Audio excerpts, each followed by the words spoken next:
নদীর পাড়ে দাঁড়িয়ে ভোর হতে দেখা উফ, গরম গরম সরিষার তেলে ইলিশ মাছ ভাজা। ইলিশ মাছ খেতে গিয়ে ভোর 5টা বেজে গেছে ভাই। মাওয়া এসে ঢং করে পোজ না দিলে হয়। Hello everyone, it's me Opshuri and welcome to Prince and Opshuri। আজকের ব্লগটা অনেক বেশি ইন্টারেস্টিং হতে যাচ্ছে কারণ এখন বাজে রাত 1টা আর এই রাত 1টার দিকে আমরা যাচ্ছি মাওয়া, তাও আবার ইলিশ মাছ খেতে। যদিও আমার মনটা একদমই ভালো ছিল না, আমি সারাদিন কোথাও বের হইনি, আজকে আমার জন্মদিন ছিল, কিন্তু আপনাদের ভাইয়া অনেক জোর করলো, তাই আর কি করার, বাধ্য হয়ে এখন রেডি হয়ে গেলাম। আর শুধু আমি না, আমাদের সাথে কিন্তু অনেকেই যাচ্ছে। মাওয়া যাব ইলিশ খেতে। ভিডিওটা দেখতে চাইলে অবশ্যই শেষ পর্যন্ত থাকেন আমাদের সাথে, অনেক কিছু জানতে পারবেন, অনেক কিছু দেখতে পারবেন। বাসা থেকে তো বের হয়ে পড়েছি, কিন্তু হঠাৎ করে একদম বৃষ্টি, আর এই বৃষ্টির মধ্যে এখন বাজে রাত 1:28, আমরা বাহিরে দাঁড়িয়ে আছি। অনেকক্ষণ বৃষ্টিতে দাঁড়িয়ে থাকার পর এই তো ফাইনালি আমরা চলে এসেছি এখন পদ্মা সেতুতে। এখন আমরা চলে যাচ্ছি মাওয়ার উদ্দেশ্যে। আসলে রাতের বেলা লং ট্যুর অনেক বেশি ভালো লাগে। রাতের বেলা মাওয়ায় ঘুরতে আসা এবং সেই সাথে ইলিশ মাছ খাওয়ার মজাই আলাদা। এই যে এখানে দেখতে পাচ্ছেন একের পর এক সারি সারি বিভিন্ন রেস্টুরেন্ট। এখানে কিন্তু আমরা দুইজন একা আসিনি, আমাদের সাথে এসেছিল প্রিন্সের ছোটবেলার অনেকগুলো বন্ধু, আর আপনারা সেটা ফুল ব্লগে দেখতেই পাবেন। সো মাওয়া এসে ফার্স্ট কাজ হলো ইলিশ মাছ খোঁজা, ভালো দেখে ইলিশ মাছ নেয়া এবং সেগুলো দামাদামি করা, তারপর খাওয়া দাওয়ার পালা। আর এখানে এই যে সব বন্ধুরা মিলে এটাই করছিল।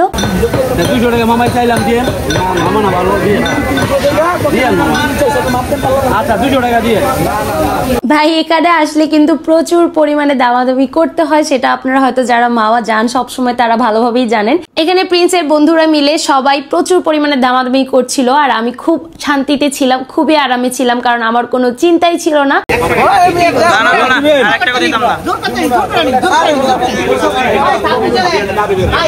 আমার শুধু একটাই কাজ ছিল যে ইলিশ মাছ কখন রান্না হবে আর আমি গরম গরম ভাতের সাথে ইলিশ মাছ খাবো। ইলিশ মাছ নেয়া কমপ্লিট, এই তো এখানে কাটাকাটি হচ্ছে, এরপর রান্না বান্না। আর এই সুযোগে আমরা চলে গিয়েছিলাম নদীর পাড়ে, কারণ রাতের বেলা নদীর পাড়ে বসে গরম গরম চা খেতে কি যে শান্তি। আর মাওয়া আস্তে আস্তেই আমাদের প্রায় রাত 2টা বেজে গিয়েছিল, আর এখন তো অনেক রাত, খুব ঘুম পাচ্ছিল, তাই ভাবলাম গরম গরম চা বা কফি খেলে একটু ভালো লাগবে, তাই সবাই মিলে আমরা চলে গিয়েছিলাম চা বা কফি খেতে।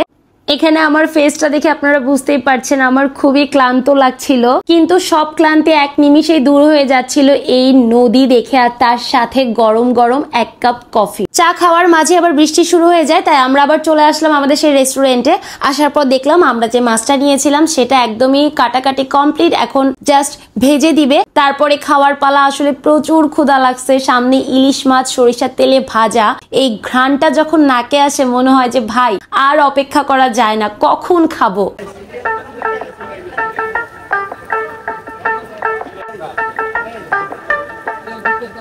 আমি বসে বসে মাছ ভাজা দেখছিলাম আর চোখে ছিল আমার প্রচুর ঘুম, তারপরও প্রচুর আগ্রহ আর পেটের ক্ষুধা নিয়ে বসেছিলাম যে কখন মাছ ভাজা কমপ্লিট হবে।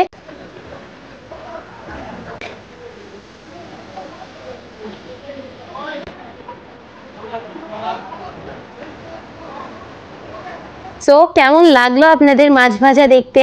ফাইনালি অনেক অপেক্ষার পরে আমাদের টেবিলে খাবার চলে এসেছে, গরম গরম মাছ ভাজা, তার সাথে ছিল ইলিশ মাছের লেজের ভর্তা, বেগুন ভাজা এবং ছিল মজাদার একটা সালাদ, তার সাথে কিন্তু ছিল ইলিশ মাছের ডিম। সবকিছু মিলিয়ে খুবই মজাদার একটা খাবার ছিল। তার সাথে ছিল এই যে আপনাদের প্রিন্স ভাইয়ের সব বন্ধুগুলো একসাথে, সব মিলিয়ে অনেক ভালো সময় কেটেছে। আর এই আজকের দিনে আমি অনেক স্পেশাল একটা গিফট পেয়েছি, সেটা আপনারা ভিডিও শেষে দেখতে পাবেন।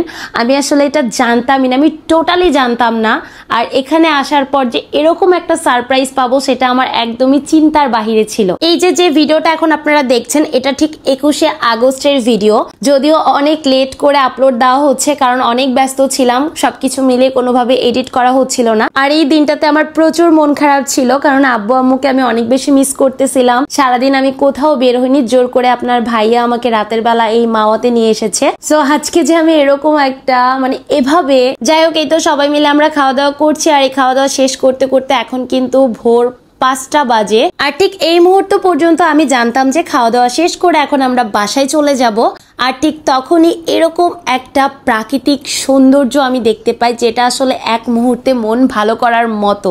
আর ঠিক ভোরবেলা এরকম একটা সৌন্দর্য দেখার পর আমার মনে হয়েছিল যে না, এখানে আমার কিছুক্ষণ দাঁড়িয়ে এই সৌন্দর্য উপভোগ করা উচিত।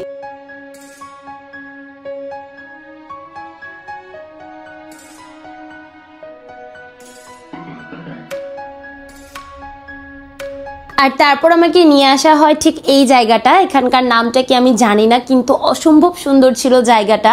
ভোরবেলা এরকম সৌন্দর্য দেখলে আসলে মন ভালো হয়ে যায়। আর আমরা তো ইদানিং ভোর দেখা ভুলেই গিয়েছি। এটা কিন্তু অন্য কোনো জায়গা না, এটা মাওয়াতেই, একটু আশেপাশেই কোথাও হবে। কিন্তু এখানে আসার পরে কিন্তু আমি সারপ্রাইজটা পাই। ভাই আমি তো পুরাই অবাক। প্রিন্সের বন্ধুরা মিলে যে এরকম একটা সারপ্রাইজ আমাকে দিবে, যেটা আমার একদমই চিন্তার বাহিরে ছিল। কারণ এখানে অনেকেই ছিল যাদের সাথে আজকে আমার প্রথমবার দেখা। Hey, happy birthday! Hey, happy birthday to you. Happy birthday to you, dear Bhabhi. Happy birthday to you. আমি তো ভাবতেও পারি নাই যে আপনারা এটা করবেন। আরে it's okay, it's okay. আচ্ছা কেকটা একজন হাত দিয়ে ধরলেন। Happy birthday. Thank you.